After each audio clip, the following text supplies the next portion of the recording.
Hello, everybody. I'm Dean Takahashi. I'm the editorial director at GamesBeat. Happy to be here with Faisal Kazim, and he is the director of foresight at the Dubai Future Foundation. I guess we can start by asking, what is that title? What kind of job is that? Thank you very much. Uh-huh. So, maybe I can start with Dubai Future Foundation itself because it's tied to that job title. The Dubai Future Foundation was launched to position Dubai 10 years in the future. So that makes it a very, very broad kind of mandate. And it is a Dubai government organization. And even though it's a government entity, we work very closely with the private sector. And the ultimate goal is to provide positive impact, not just on the Emirates economically, but on the Emirates society as well. So a lot of the work that we do is looking at industries of the future. That's where the word foresight comes from. We conduct a lot of research, a lot of primary research as well, surveys, phone calls, and scenarios for what are the different pathways for the future of various industries. So we've been exploring industries from everything from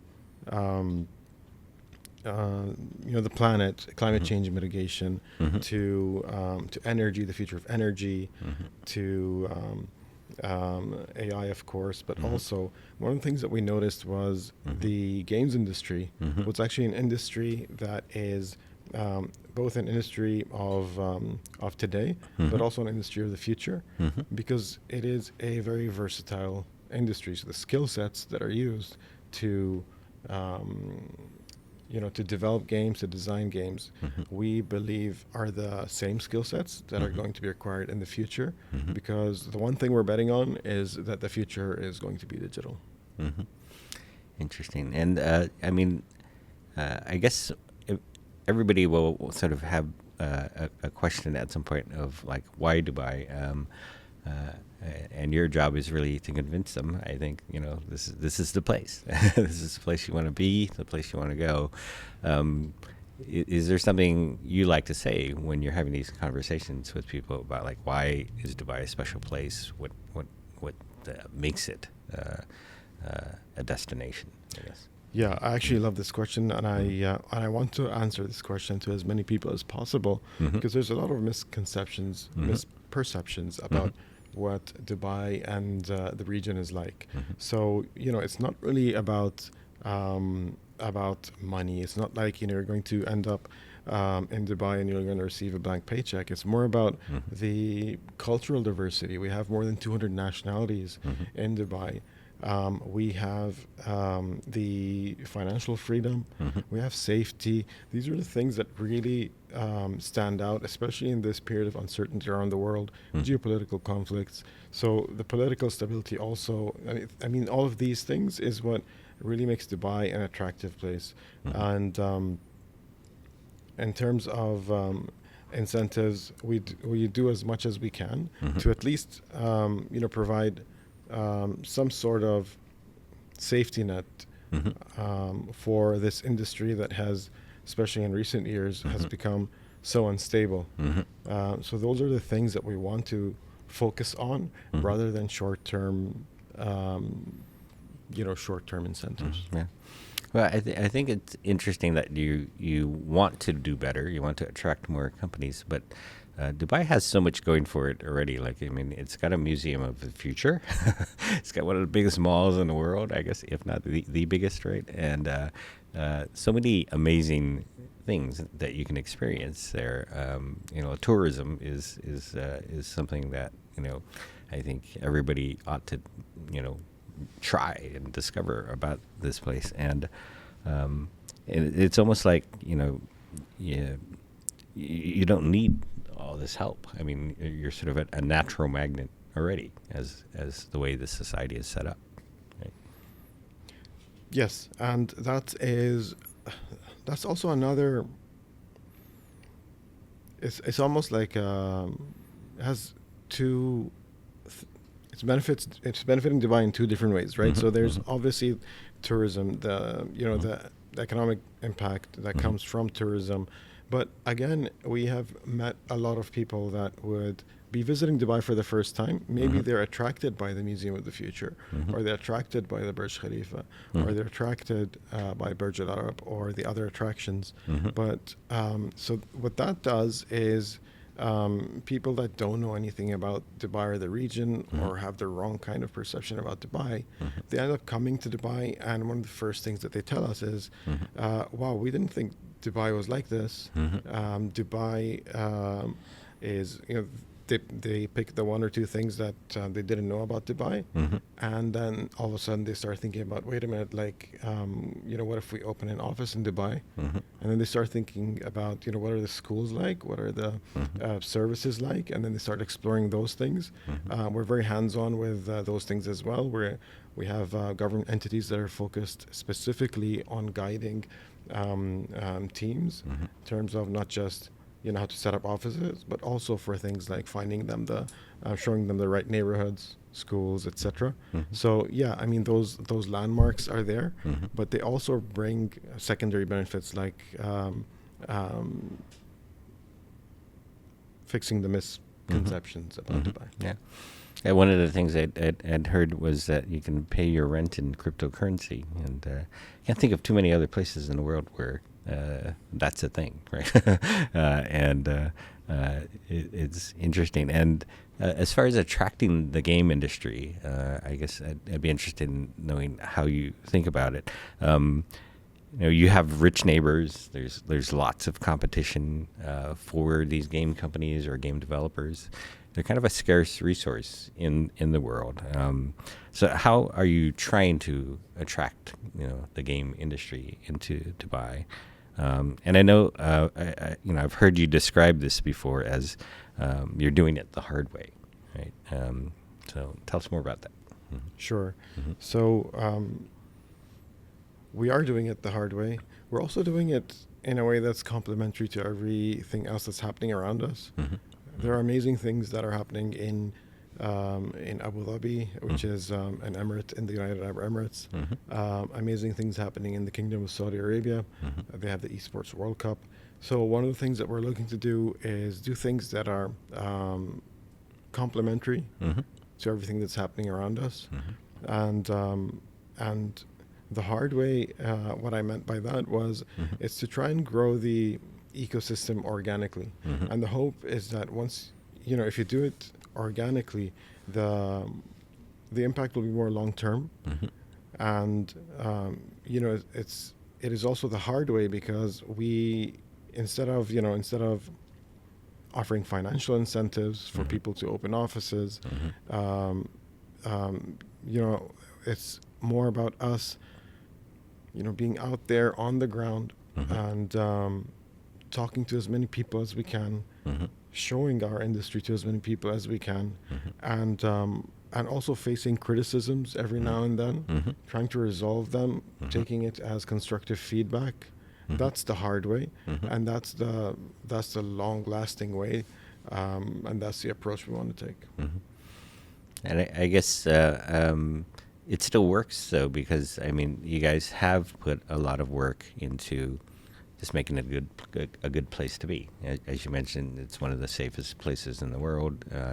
It has all these advantages. It's got a familiar way of allowing business to happen, and to happen fast and smoothly, I guess. You try to foresee the kind of regulations that are necessary, so you've got these plans that go a decade out. You want to tell us a bit about, say, the Dubai gaming program for 2033 goals, and what you're trying to accomplish, where you are and where you're starting at right now, and where you want to be. Sure. So a lot of it is really trying to address what we just talked about. It was launched, the program is called the Dubai Program for 2033. It was launched by the Crown Prince of Dubai, His Highness Sheikh Hamdan bin Mohammed bin Rashid Al Maktoum, back in November of 2023. And that was huge, because it was an endorsement from the highest level of government that gaming is a serious industry. We are acknowledging as an emirate in Dubai that gaming is an area of strategic importance to the Emirate of Dubai, and the targets that were set were extremely ambitious. So we're doing everything we can to meet those targets. Those targets are to create close to 30,000 jobs between now and the year 2033, to add close to $1 billion annually to Dubai's GDP by the year 2033, and to make Dubai a leading city globally in gaming by the year 2033. The year 23, because it's in line with one of Dubai's strategic initiatives. It's called D33. It's a goal for the Emirate of Dubai as a whole to enhance Dubai's GDP. And it's a 10-year program. So the initiative or the intention from the very beginning was for this to be a long-lasting program rather than just an announcement. So there are frequent follow-ups from the government, like, okay, we announced this 10-year program in November 2023. How are we doing so far in terms of expectations? And how many companies are there now? So so that's one of the first things that we were asked. Okay, the program was launched November 2023. When 12 months passed, they're asking, okay, so how did you guys do? So it was, thankfully, it was good. The announcement itself helped a lot, but also just Dubai being serious about the games industry, the whole perception changing led to a growth of 16.6% in terms of gaming companies in Dubai. We now have more than 350 gaming companies in Dubai. I'm not sure how that compares to some of the larger markets, but in the Middle East, that's really significant. And actually, the largest category in terms of the types of gaming companies that are out there are game developers. So it's exciting. We're looking forward to hearing, over time, some homegrown success stories coming out of Dubai, because more and more we're starting to see games that really don't need to be, triple A or quadruple A these days. Extremely expensive games to develop. There have been recent success stories coming from either indie games, games that were developed by maybe a single person or a very small team. And the reason why, in my opinion, they're so successful is because these games are not only fun, but they're also very, very unique. And those two things can easily be achieved in a place like Dubai, which is home to a culture like no other. It's home to stories that haven't been told before. So yeah, I really think the future is bright for developers. Yeah. And I guess one thing about critics is like they always like to move your goalposts back, right? When you hit certain achievements, then people go, okay, what's next? What else are you going to do for us, right? And so 350 game companies is already like putting you far ahead of so many other countries in the world, I think. But then you have different goals that can emerge, like how many of them have gotten their next round of funding, or have achieved a certain size, or employ a certain number of people. I think one interesting milestone you guys have hit is that you do have a unicorn already, right? And again, not something many countries can brag about, I guess, right? That's true.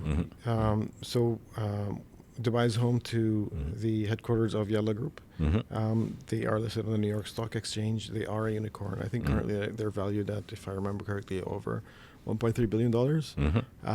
And yeah, that is a success story, and again, it doesn't have to be, a game with fancy graphics. This game is just entertaining. A lot of people want to be on it. It's almost like has a very strong social aspect to it as well. People get on the game and they socialize.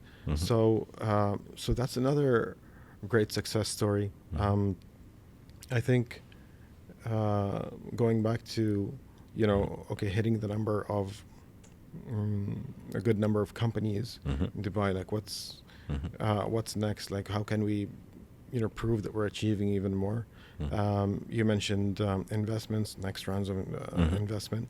That is definitely an area of focus for us. I don't want it to sound like we're just only promoting Dubai. I'm also being realistic in terms of the region's relatively new to the games industry, and so we have a great investment ecosystem.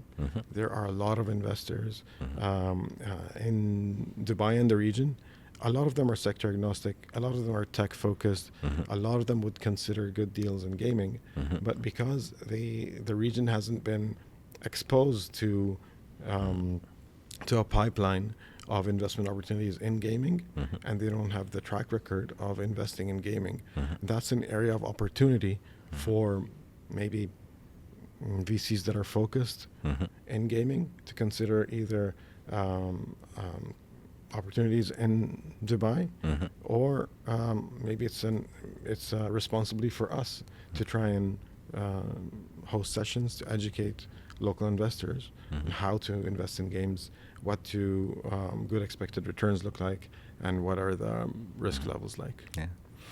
I guess the interesting thing about gaming is that you can always go deeper into it, right, and get more and more experience with it. And I remember having a conversation with a woman in the U.S. about being an indie game developer, and she was showing me her game and talking about it. And then she mentioned to me, yeah, my mother was a game developer. And then I thought about that a bit and said, wow, you are a unicorn, because I don't know anybody who grew up with their parent being a game developer, right? It's a relatively new industry, and how rare is it that we're getting into sort of this multi-generational game development history with families now, and those are huge advantages, that can happen with different regions that have been at it for a long time. Like, for the longest time, it was just Japan, Europe, and the U.S. making games. But I think with, big opportunities that have happened with mobile games, the talent has spread all over the world now. But still, the countries that can go deepest with it are the ones that are, having second or even, third generation game developers in families. And you would think that they would be the veterans of the industry. They would be the ones that, can, build teams, attract people, understand, how complex this business is. And yeah, it takes generations to get there, right? And not every country just, can snap their fingers and say, we're gonna do this right away, right? So, but that's what I mean by, you can go deeper with gaming for a long time. It's kind of like the Disney generations, I think, too, where, families are so into Disney that, grandparents, parents, and kids are all watching Disney shows together. And that's a very difficult thing for anybody else to compete with, right? Yes, 100%. I have two thoughts on that. So the first is, millennials are now, becoming parents, and millennials mostly understand, the benefits that come from the games industry. It's the other side of it is we have a responsibility to ensure that maybe because of lack of understanding of the impact of gaming on children and youth, that certain parents might encourage their children to just avoid video games altogether.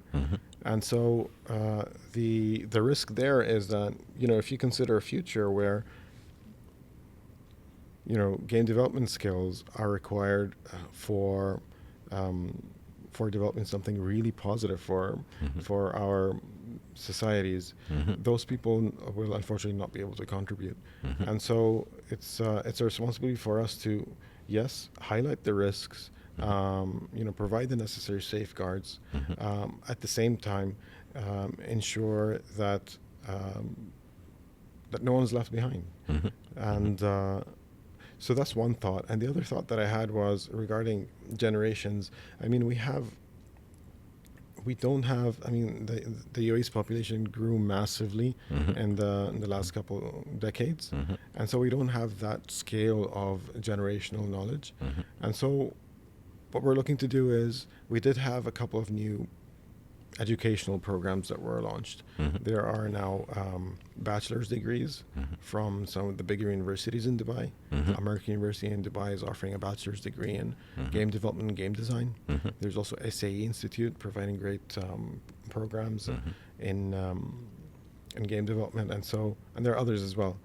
And so what we're looking to do now is, because we're lacking a little bit in terms of that generational knowledge, Mm-hmm. we're looking to partner with institutions that would provide opportunities. It's almost like internship opportunities as Mhm. well as mentorship opportunities Mhm. from these veterans. So Mhm. they would be throughout their educational program, whether it's 2 years, 3 years, 4 years, Mhm. throughout those years to be mentored by the top developers, top studios from around the world, and Mhm. also opportunities for the students themselves to Mhm. travel to these studios, to Mhm. learn from them firsthand, Mhm. and come back, because you're absolutely right. You know that firsthand knowledge is irreplaceable. Mhm. Yeah. Well, I think also you can flip some of these details around and think of how they become advantages too. Like, you have a young population, and more of them play games, and a larger percentage of your population therefore plays games, and I think being in touch with the kind of games that people like, especially young people, is really advantageous to game development companies, right? If they are in touch with what young folks really like, I think they can make a better product for the market, right? And that's good. Now, I guess as far as just the business of attraction, Mhm. bringing companies in, you have to set up rules. You make arguments in favor of like why relocate here, or why start up the business in Dubai in the first place. What are some things that come to mind as far as like how you set up this ecosystem to attract people? Sure. The first thing that comes to mind is a unified effort from Dubai. Mm-hmm. His Highness the Crown Prince Mhm.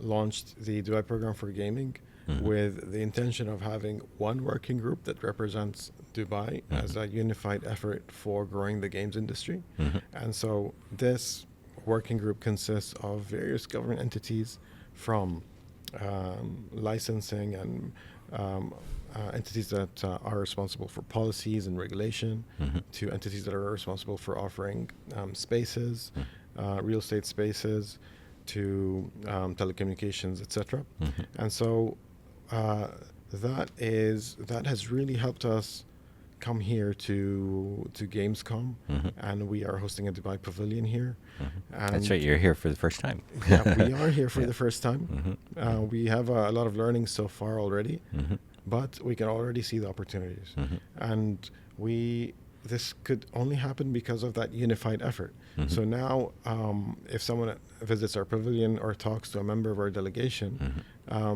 they will receive one single response, and it's going to be the same message. So, Mhm. for example, if a company or individual is looking to open an office space in Dubai, Mhm. then it would be, we have members from a few free zones, the Dubai Multi Commodities Center, Mhm. that has a gaming center. Mhm. We have the Dubai International Financial Center. Delegates are Mhm. here from that free zone as well, Mhm.